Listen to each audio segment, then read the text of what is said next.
새해가 시작되었습니다. 올해는 우리 앞에 어떤 일들이 벌어질까요? 각자 한 번씩 생각해 보셨겠죠? 올해 어떤 일들이 내 앞에 펼쳐질까? 우리 중에 그것을 알 수 있는 사람이 아무도 없습니다. 여러분들은 어쩐지 모르겠지만 제 입장에서 우리 남산교회로 부임해 온 지 이제 곧 만 8년이 될 텐데요. 지난 8년간 저한테는 엄청나게 많은 일들이 있었습니다. 담임 목사인 제가 흔들리면 다 같이 흔들리기 때문에 저는 흔들릴 수가 없는 사람입니다. 그래서 어떤 상황이 와도 평상심을 잃지 않고 묵묵히 표시 안 나게 제가 지내서 그렇지 저한테 참 8년 동안 무수히 많은 일들이 있었습니다. 티를 안 내서 잘 모를 뿐이죠, 여러분들이. 여러분들도 우여곡절이 많았을 겁니다. 파란도 많았을 것입니다. 코로나와 같은 시련도 있었고, 사실 저한테는 코로나보다도 더 큰 시련들도 여러 가지 있었습니다. 어느 현실 하나 예측 불가능한 일들이었습니다.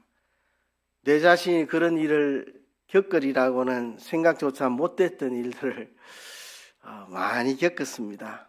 올 한 해도 하나님이 나에게 어떤 일들을 겪게 하실까, 나에게 어떤 현실을 주실까 가늠할 수조차 없습니다. 혹시 여러분들은 불확실한 미래 때문에 막연하지 않습니까? 막연함을 넘어서 불확실한 미래 때문에 좀 두려움이 있지는 않습니까? 올해 건강에 문제가 생길까 두려우신 분은 안 계십니까? 내 기억력, 인지력, 사고력, 판단력이 문제가 생기지는 않을까 두려워하고 계신 분들은 없습니까? 혹 내 자녀, 내 자손들, 내 가족들에게 어떤 일이 생길까 두려우신 분은 없습니까? 경제적인 문제가 우리 가정을 힘들게 할까봐 마음에 힘드신 분은 안 계십니까? 혹시 전혀 생각지 못한 사고가 일어날까 두려움을 갖고 계신 분은 없습니까? 어차피 미래는 불확실한 것입니다. 불확실한 것 때문에 두려워한다면 세상 모든 게 다 두려울 수밖에 없습니다. 하나님을 모르는 세상 사람들은 새해를 맞이하면서 점도 보고, 그죠? 점도 보고, 해나 달이나 용왕신에게 가서 소원을 빌기도 합니다. 다 불확실한 미래 때문에 두려움을 가지고 있기 때문에 그렇습니다. 자기의 불확실한 미래, 올 한 해 어떤 일이 생길지 그 막연한 두려움 때문에 점도 보고 굿도 하고 온갖 잡신들에게 가서 소원을 빌고 그렇게 하는 겁니다. 그 두려움을 극복할 수 있는 방법이 뭐겠습니까? 불확실한 미래가 확실해져서 두려움을 극복할 방법은 없습니다. 미래는 누구에게나 불확실합니다. 점쟁이도 우리 미래를 모르고 누구도 우리 미래를 모릅니다. 그래서 불확실한 미래를 우리가 알므로 두려움을 극복할 수 있는 방법은 없습니다. 그렇죠? 우리가 미래를 알 수도 없거니와 안다고 해도 해결할 방법도 어차피 없습니다. 미래를 아나 모르나 우리에게는 아무 상관이 없습니다. 그렇죠? 괜히 사람들이 두려움에 빠져서 전쟁이한테 가서 미래를 물어보고 그렇게 하는 건데요. 미래를 안다 해도 우리가 할 수 있는 일이 아무것도 없습니다. 미래를 아나 모르나 우리에게는 아무런 영향이 없습니다. 그러니까 하나님이 미래를 안 알려주시는 겁니다. 그렇죠? 불확실한 미래에 대한 두려움을 우리가 어떻게 극복할 수 있겠습니까? 출애굽기 13장 끝부분을 통해서 우리는 그 답을 찾아볼 수 있습니다. 언제나 우리와 동행하시고 언제나 우리를 인도하시고 언제나 우리를 보호하시는 우리 하나님에 대한 믿음을 통해서 우리는 두려움을 벗어날 수가 있습니다. 우리와 동행하시고 우리를 인도하고 보호하시는 하나님을 통해 우리의 안전을 보장받을 수 있고 우리의 두려움을 떨칠 수가 있습니다. 오늘 본문에 보면 애굽에서 400년간 종살이하던 이스라엘 백성들이 이제 애굽 왕 바로에게서 해방을 받아서 애굽에서 나오던 때의 이야기를 기록하고 있습니다. 그런데 이스라엘 백성들이 애굽의 그 고센 땅에 람셋이라는 곳에서 살고 있었는데요. 그 람셋에서 그들이 출발을 해가지고 약속의 땅 가나안으로 오는 길은 그 당시에 대표적으로 세 개의 길이 있었습니다. 그런데 그들이 생각했던 그 길로 가지 않았고 하나님이 다른 길로 그들을 인도하셨다고 본문이 말합니다. 블레셋 사람의 땅의 길은 가까울지라도 하나님이 그들을 그 길로 인도하지 아니하셨으니라고 말씀합니다. 애굽에서 나와 가나안 땅으로 갈 수 있는 대표적인 세 개의 길 중에 제일 가까운 최단 거리가 바로 블레셋 사람의 땅의 길로 가는 겁니다. 이 블레셋 사람의 땅이 어디냐 하면 지금 한창 전쟁이 벌어지고 있는 가자 지구, 거기가 블레셋 사람의 땅입니다. 그 땅입니다. 해변가에 해안 도로를 따라서 바로 올라오는 길이 제일 가까운 최단 거리입니다. 지금 가자 지구 블레셋 사람의 땅이죠. 근데 하나님이 이스라엘 백성들을 그 길로 인도하지 않으시고 다른 길로 인도하셨습니다. 어느 길로 인도했느냐 하면 18절에 보면 그러므로 하나님이 홍해의 광야길로 돌려 백성을 인도하심에 람셋에서 블레셋 땅으로 그냥 해변길로 직행해가 올라오면 최단거리인데 걸어서 한 4, 5일이면 갈 수 있는 그런 길인데 그 길로 인도하지 않고 길을 돌려가지고 홍해의 광야길로 이스라엘 백성들을 인도하셨다고 본문은 기록하고 있습니다. 그 이유가 뭐냐 하면 이 백성이 전쟁을 보면 뉘우쳐 애굽으로 돌아갈까 하였습니다.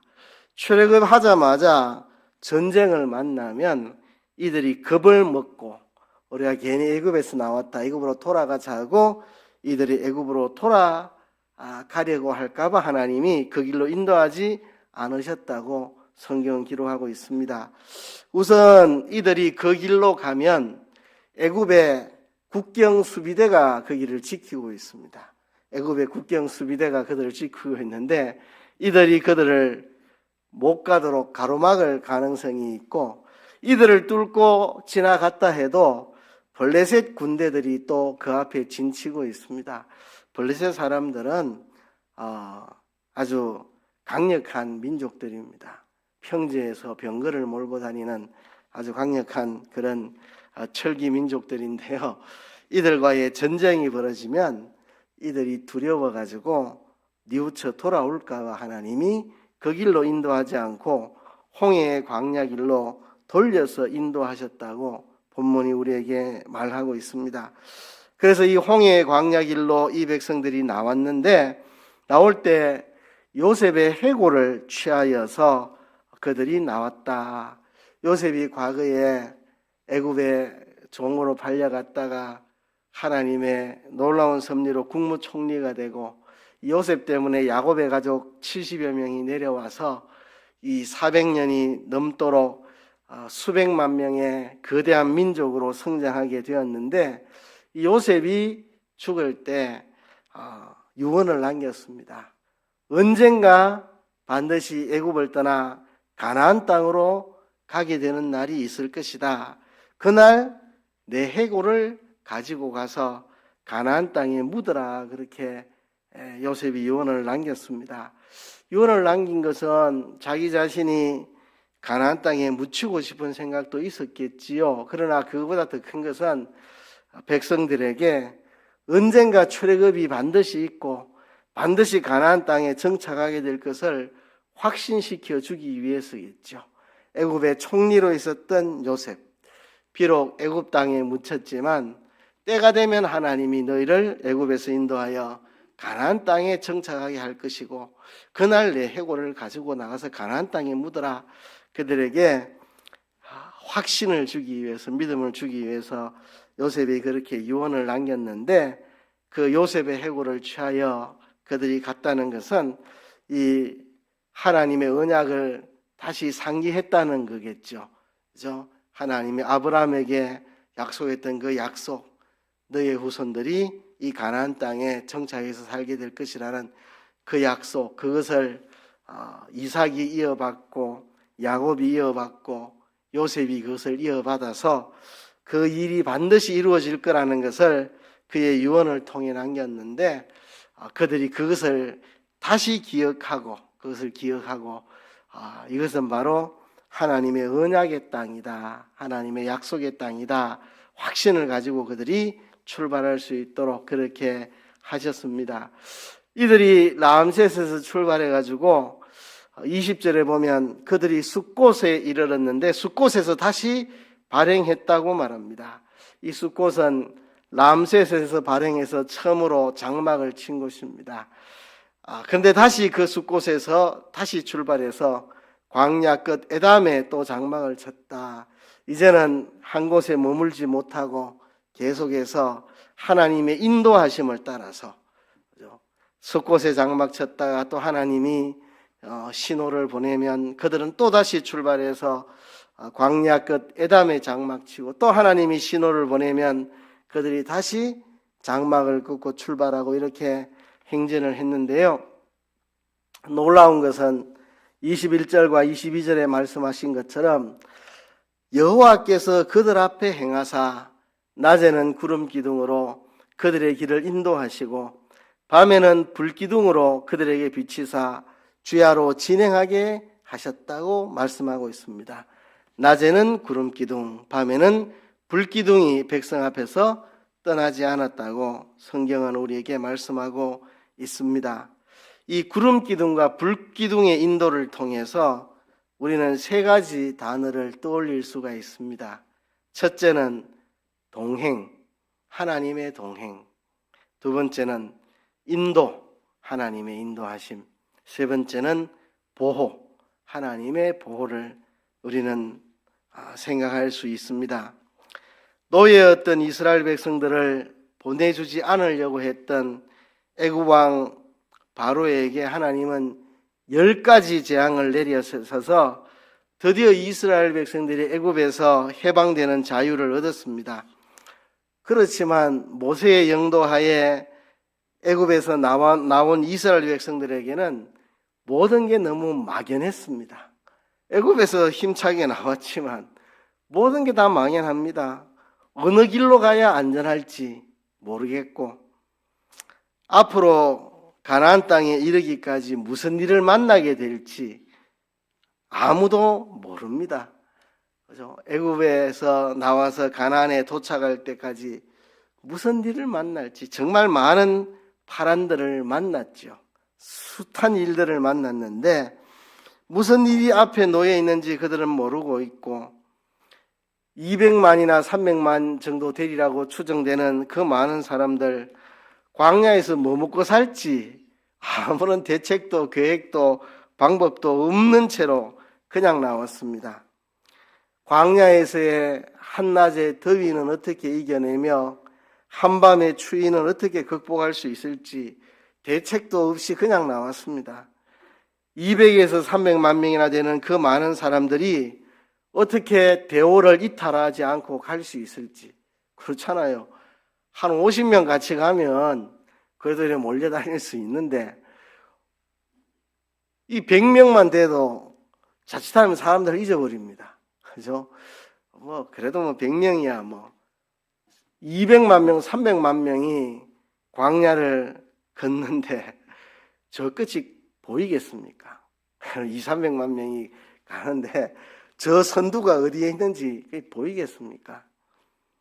어떻게 이들이 이탈하지 않고 한 길로 갈 수 있을지 대책도 없고, 그리고 광야에는 도적떼들이 많은데 그 도적떼들, 강도떼들을 어떻게 막아낼지 아무런 대책도 없고 방법도 없고 계획도 없고 방안도 없이 그냥 그들이 나왔습니다. 가나안 땅에는 언제쯤 도착할 수 있을지, 가나안 땅 가면 거기 거주민들이 다 터잡고 있고 그들은 군사 훈련을 많이 해가지고 강력한 군대를 보유하고 있는 가나안 족속들과 어떻게 싸워 이겨 그 땅을 정착할 수 있을지 뭐 모든 게 막연했습니다. 그렇죠? 그럴 때 하나님은 구름 기둥과 불 기둥으로 그들을 인도해 주셨습니다. 구름 기둥과 불 기둥이 우리에게 의미하는 것이 무엇이겠습니까? 오늘 본문에 보면 구름 기둥과 불 기둥이 우리에게 의미하는 바를 세 가지 단어로 이해할 수 있습니다. 동행, 인도, 보호. 하나님이 우리와 동행하신다. 그리고 우리의 갈 길을 인도해 주신다. 그리고 우리를 보호해 주신다. 이게 바로 구름 기둥과 불 기둥이 그들에게 의미하는 것이었습니다. 첫 번째가 하나님의 동행입니다. 오늘 본문에 보면 그렇게 되어 있습니다. 21절에 보면 여호와께서 그들 앞에 행하사, 여호와께서 그들 앞에 행하신다, 그렇게 말씀을 했고, 22절 끝에 보면 이 백성 앞에서 떠나지 아니하니라. 낮에는 구름 기둥과 밤에는 불 기둥이 이 백성 앞에서 떠나지 아니하였다. 21절과 22절은 이렇게 시작과 끝이 되어 있습니다. 여호와께서 그들 앞에서 행하셨다. 그리고 구름 기둥과 불 기둥이 백성들 앞에서 떠나지 아니하였다. 항상 백성들 앞에는 구름 기둥이 있었고 불 기둥이 있었고, 하나님이 구름 기둥 가운데서 그 백성들과 함께 하셨고, 불 기둥 가운데서 그 백성들과 함께 하셨고, 구름 기둥과 불 기둥 가운데 계시는 하나님이 그 백성들을 떠나지 아니하였다고 말합니다. 그러니까 하나님은 이스라엘 백성들을 출애굽시켜 놓고 그래 알아서 잘 가봐라, 내가 구경하고 있을게, 그렇게 하시지 않고 하나님이 친히 백성들 앞에 행하셨습니다. 구름 기둥과 불 기둥으로 백성들 앞에 하나님이 친히 행하셨습니다. 하나님이 그들과 함께 동행하신다는 사실을 보여주는 겁니다. 자, 이스라엘 백성들 200만 명, 300만 명 돼도 거대한 구름 기둥이 그들 앞에 서 있습니다. 다 볼 수 있습니다. 다 볼 수 있어요. 거대한 구름 기둥, 얼만큼 컸는지는 뭐 사진을 안 찍어놔서 알 수는 없지만, 이게 기둥이라고 했는데요, 그죠? 구름이 마치 기둥 모양으로 있었다는 이야기고, 불이 기둥 모양을 하고 있었다는 거죠. 그러니까 구름 기둥이 하나 있고 불 기둥이 또 하나 있었다, 이런 뜻 같지는 않습니다. 그 기둥이 그들을 이끌고 가고 있었는데, 그들을 이끌고 가는 그 기둥이 낮에는 구름 형상이었고 밤에는 불을 비추는 그런 기둥이었다고 보는 게 맞을 것 같습니다. 동시에 한쪽에 구름 기둥도 있고 한쪽에 불 기둥도 있고 이런 분위기가 아니고, 낮에는 구름 기둥으로 그들을 인도하셨고 밤이 되면 불 기둥으로 그들을 인도하셨다 그랬잖아요. 그러니까 그들을 인도하는 거대한 기둥이 있었고, 그게 낮에는 구름의 모습으로 그들에게 나타났고 밤에는 그것이 불의 모습으로 그들에게 나타난 것으로 보입니다. 기둥이라고 하니 이 기둥이 얼마나 거대했을까 생각합니다. 200만 명, 300만 명 되는 그 큰 행렬이 다 볼 수 있는 규모였으니까 이 구름 기둥과 불 기둥이 엄청났으리라고 생각을 합니다. 이 기둥이라고 하면 우리가 생각나는 게 있습니다. 솔로몬이 지은 솔로몬의 성전에는 성전의 낭실 앞에 2개의 기둥이 서 있었습니다. 노스로 만든 아주 거대한 2개의 기둥이 성전 낭실 앞에 있었습니다. 우편에 있는 기둥을 야긴이라 불렀고 좌편에 있는 기둥을 보아스라고 불렀습니다. 야긴이라는 말은 그가 세우실 것이다. 여호와 하나님, 그가 세우실 것이다. 보아스라는 말은 그 안에 능력이 있다. 여호와 하나님, 그분 안에 능력이 있다. 결국 그 기둥이 뜻하는 바가 무엇이었겠습니까? 그 안에 능력이 있으신 하나님, 그 능력 있는 하나님이 친히 우리를 세우신다. 이것이 성전 낭실 앞에 있던 노스로 만든 거대한 두 개의 기둥이었습니다. 그 기둥을 우리로 하여금 생각하게 만드는데요. 구름 기둥과 불 기둥, 이 기둥은 하나님이, 전능하신 하나님이, 우리를 세워주시는 전능하신 하나님, 그분이 항상 우리와 함께 계신다는 것을 보여줍니다. 그 백성들 앞에 행했거든요. 그 기둥이. 낮에는 구름의 모습이었고 밤에는 불을 비추는 그 기둥이 그 백성들 앞에 항상 있어가지고 그 백성들이 광야 내내 그 구름 기둥과 불 기둥을 볼 수가 있었습니다. 그 능력 있는 전능하신 하나님이 우리와 함께 계신다는 것을 보여주시는 거죠.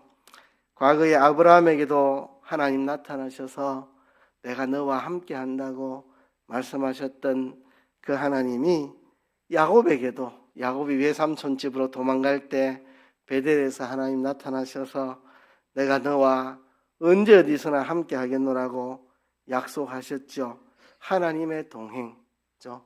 그 안에 능력이 있으신 하나님, 우리를 세우시는, 그가 세우시는 그분이 우리와 동행하신다는 겁니다. 우리와 함께 하신다는 거죠. 이게 임마누엘의 은혜입니다. 하나님이 우리와 함께 계신다. 임마누엘의 은혜. 이 은혜가 가장 놀랍게 우리에게 가장 실질적으로 드러난 게 예수님의 탄생입니다. 얼마 전에 우리가 성탄을 지냈는데요. 성탄이야말로 임마누엘, 하나님이 우리와 함께 계신다는 것을 보여주는 사건, 그죠? 임마누엘, 예수님의 탄생, 하나님이 우리와 함께 계신다. 광야 이스라엘 백성들에게만 하나님이 함께 계신 게 아니고 그 임마누엘의 하나님, 예수님의 탄생으로 우리와 함께 하심을 분명히 보여주시고 십자가에 죽으시고 부활하시고 성령이 우리 안에 들어오심으로 우리와 함께 하심을 확실하게 경험케 해주셨습니다. 우리는 이 출애굽기를 보면 와, 하나님이 그 백성들과 동행해 주시네 이러는데 우리가 이걸 보고 놀랄 사람들이 아닙니다. 성령님이 우리 안에 내주에 계시는 그런 사람들인데 이걸 보고 놀랄 게 아니죠. 그죠? 그들 바깥에서 불기둥과 구름기둥의 형상으로 그들과 함께 하셨던 그 하나님, 그보다 더 확실한 것은 성령님으로 오셔서 우리 안에 내주에 계시는, 이게 더 확실한 동행의 증거입니다. 광야 이스라엘 백성들에게 하나님이 불기둥과 구름기둥으로 그들 가운데 계셨던 것처럼 그것과 비교할 수 없도록 성령님이 지금 우리 안에 함께 계신다는 거죠. 우리가 그것을 확신하면서 두려움을 물리치고 담대하게 나아가야 하겠습니다.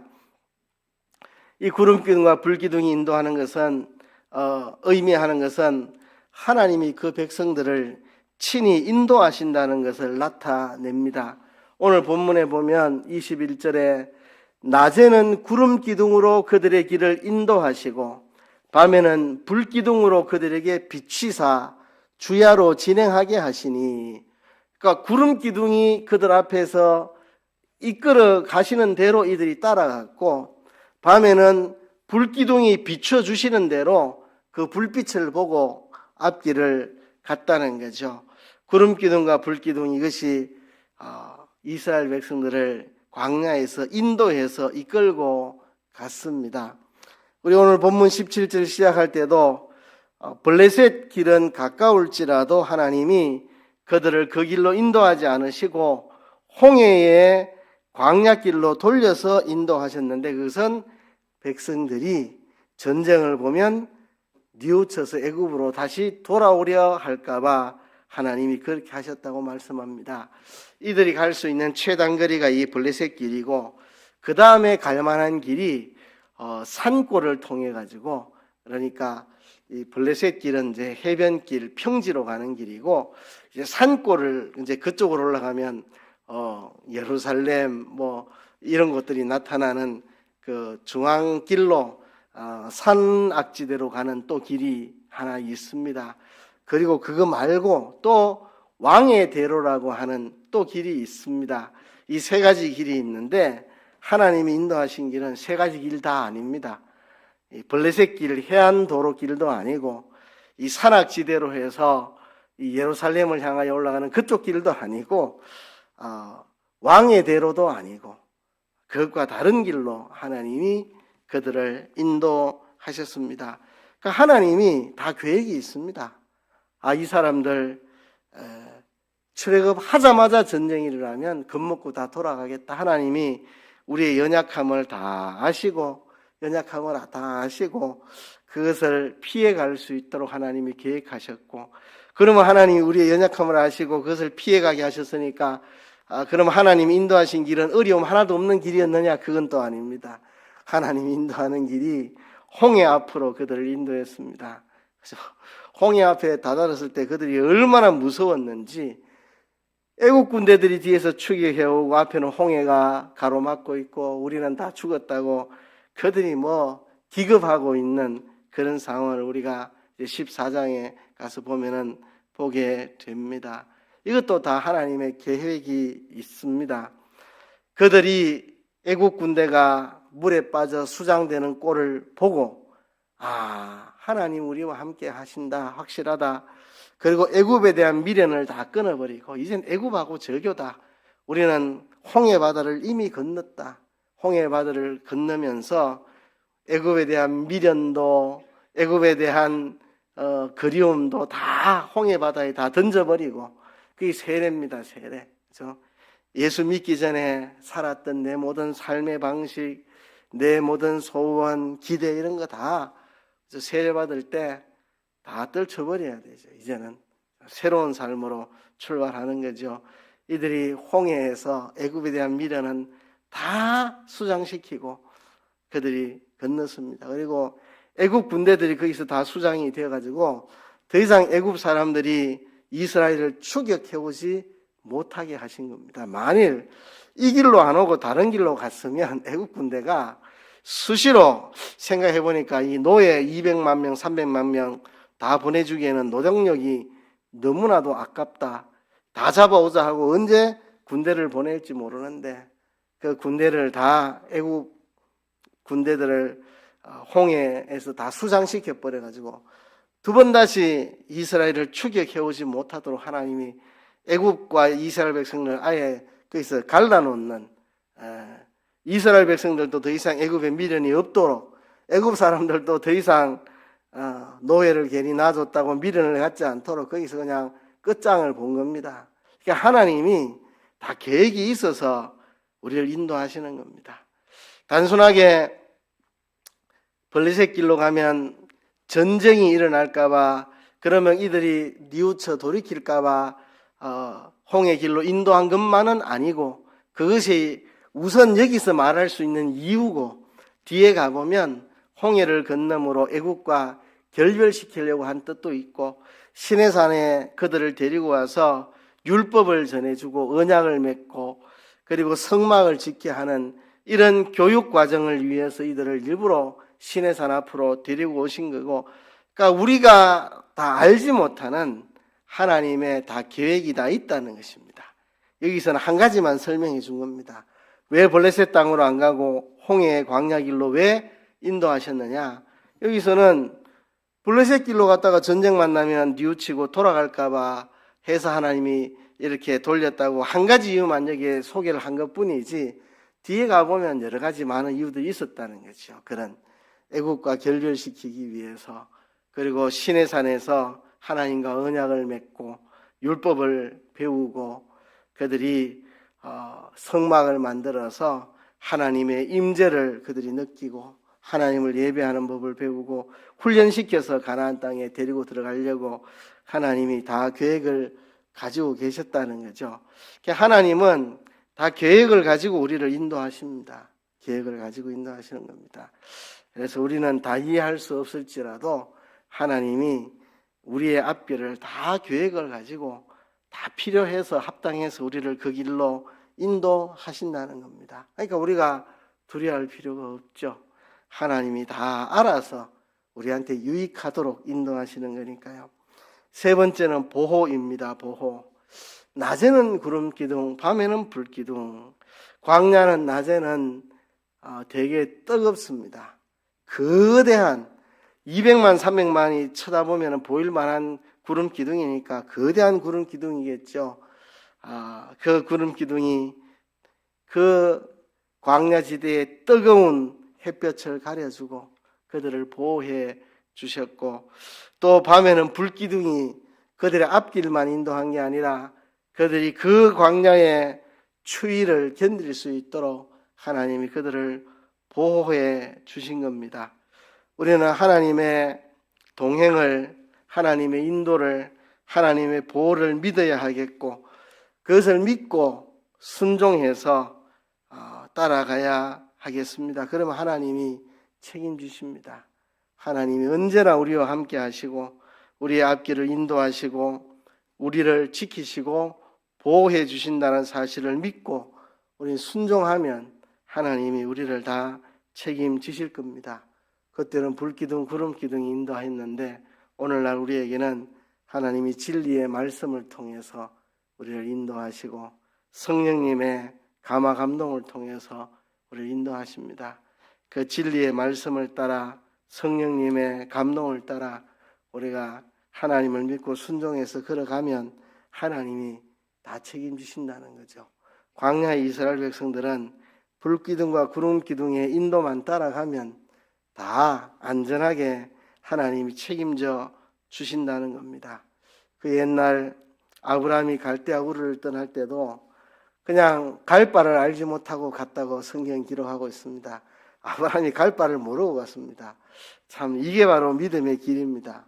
갈대아 우르라고 하는 세계의 가장 발달된 문명 도시에 살았던 사람이 그곳을 떠난다는 것 자체가 참 두려울 수밖에 없는 일인데 하나님의 인도를, 하나님의 보호를, 하나님의 동행을 믿고 아브라함도 갈대아 우르를 떠났습니다. 어디로 가야 될지, 어떻게 가야 될지 아무것도 말해주지 않으시고 내가 지시하는 땅으로 가라고 그렇게만 말씀하셨고, 아브라함은 매일매일 하나님의 인도대로 걸어서 가나안에 도착하게 된 것이죠. 우리 주일날 모세에 대해서 배웠는데요. 하나님이 모세를 불러 이스라엘 백성의 지도자로 파송을 하실 때 모세가 얼마나 막막했겠습니까? 40년 동안 광야에서 양치기 하고 있는 자기한테 나이도 80대였는데 애굽 왕 바로에게 가서 내 백성을 보내라고 말을 하라 이렇게 하시는데 얼마나 막연하겠습니까? 그렇죠? 얼마나 막연하겠습니까? 결국 모세는 못 간다고 하나님 앞에 여러 번 핑계를 댔지만 결국은 하나님 앞에 순종하고 그 길을 떠나죠. 모세도 그가 애굽을 향할 때 얼마나 막연했겠습니까? 내가 바로왕 앞에 가서 뭐라고 하지? 내가 하나님이 내게 내 백성을 보내라고 하셨다고 하면 바로가 콧방귀나 낄까? 막연했지만 믿고 떠난 것입니다. 그렇죠? 요셉이 하나님으로부터 꿈을 받았을 때도 그 이루어지는 과정이 참 험난했습니다. 험난했어요. 다윗이 사무엘에게 기름 부음을 받았을 때 다윗이 왕이 되기까지 진짜 파란만장한 현실들이 다윗 앞에 펼쳐졌습니다. 진짜 너무나도 파란만장한 삶이 펼쳐졌는데요. 우리 앞에도 모든 게 다 불확실합니다. 불확실해요. 그러나 하나님이 우리와 함께 동행하시고 우리의 앞길을 인도하시고 우리를 보호하실 것입니다. 그것을 믿고 우리는 하나님의 인도만 따라 순종해서 가면 됩니다. 하나님이 우리와 동행하시고 우리 앞길을 예비하시고 인도하시고 어떤 현실 가운데서 우리를 지키실 것입니다. 그래서 우리가 우리와 함께 계시고 우리 앞길을 예비하고 인도하시고 우리를 보호하시는 하나님을 믿고 두려움 없이 순종하며 담대하게 올 한 해를 출발해야 하겠습니다. 믿음의 선진들도 그 가는 길이 다 불확실했습니다. 그냥 믿음으로 갔습니다. 믿음으로. 우리도 믿음으로 올 한 해 힘차게 출발하는 한 해 되기를 주의 이름으로 축복합니다. 말씀을 생각하시면서 통성으로 기도하겠습니다. 하나님